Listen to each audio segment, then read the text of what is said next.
It's Wednesday, Klaus here. It's time for another basic Davinci Resolve tutorial. Klaus here, it's Wednesday and time for another basic Davinci Resolve tutorial. In this episode, we're going to have a look at some light effects, and this is going to be very useful if you want to make your footage look a little more cinematic. So let's jump right into this. So this can, of course, be done directly from the edit page. So let's go up to our effects library. Let's go into our open effects. And if we scroll all the way down and look for our Resolve effects light, I'm going to show you my two favorites of these ones. Let's start with the lens flare. So I'm just going to drag the lens flare onto my clip here, and I'm going to open up the inspector, and I'll go into the effects up here, and now I can have a look at my settings and control those pretty easily. So first up, we have here the lens flare effects, and per default, this is the default lens flare, but we can change that to, for instance, a blank lens flare, which are not going to give us that much. And we could also change it to a mirror, which is this lens flare here. Looks pretty cool, but of course the position is all wrong. But we'll fix that in 1 second. We also have a late afternoon lens flare, which can be used to put directly into the sun at a shot if you want to have a lens flare there and you don't have one in camera. Also, we have a headlight lens flare for your car if you want to have that effect as well in your footage. Again, we have also a 70s sci-fi, which is these lens flares here, very 70s like. We also have a modern sci-fi, which is more like A.J. Abrams kind of thing. And also we have an anamorphic handycam, and that's right here. But for this little thing here, we are going to go with the mirror, I think.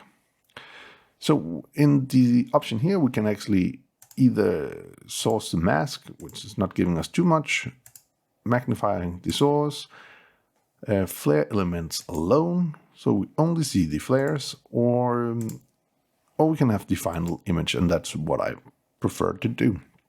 So we can go in here to the position, and in the position we could change the position of our lens flare. Let's say we want to have it here.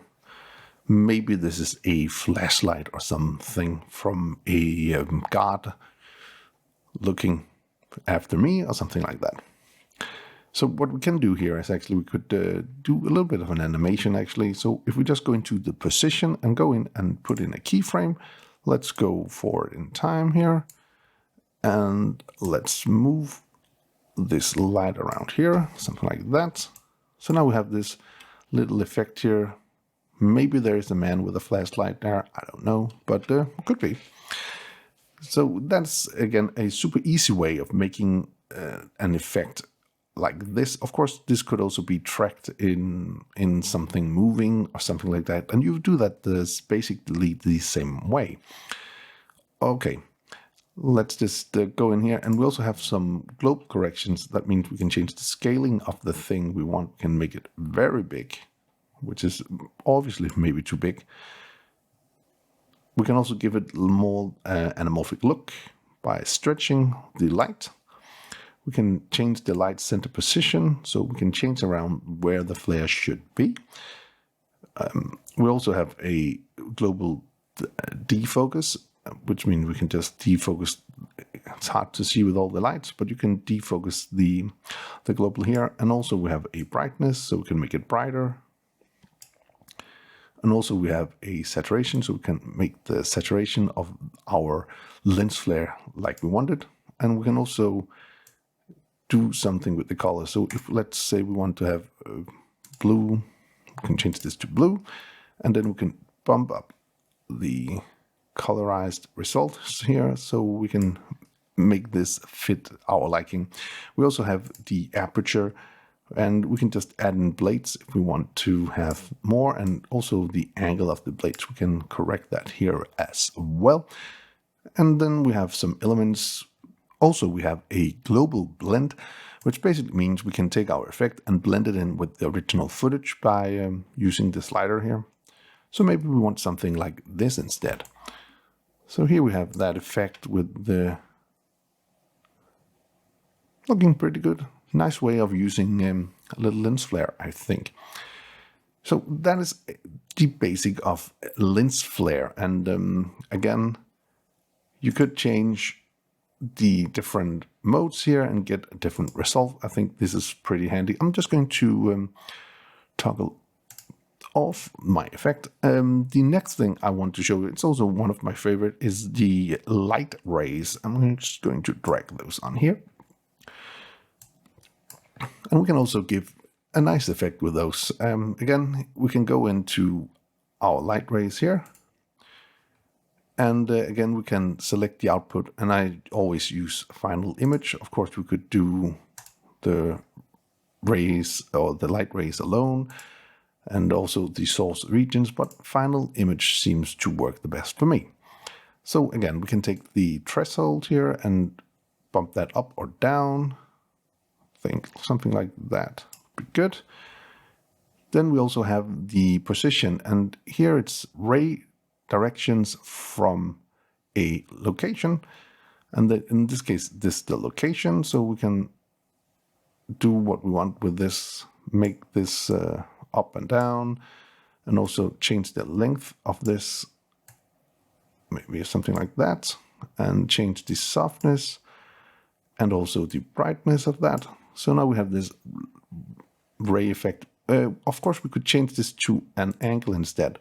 And now we are just going to correct this around. And then you could do, if you wanted to, an animation where the light goes like this, but that wouldn't give too much sense for this case. So I'm going to stick with the location for now. Okay. And then we could, of course, go into the appearance. We could, again, change the length here and the softness and the brightness. Also, we could change the color if we wanted to be more like, say, this purple one here. I'm going to pick a color like that and say, okay. So now we've picked that, and we're making now the light rays like that. Again, we can change. If we go to the beginning of the clip, we can animate all of the things. So let's say we want to change the length here. Maybe from 0, and then we'll go here to here, and when we're here it should be like that. Don't know why. Maybe it's a beam of light coming from a UFO, I don't know, something like that, but we can make this effect pretty fast, pretty easy like that.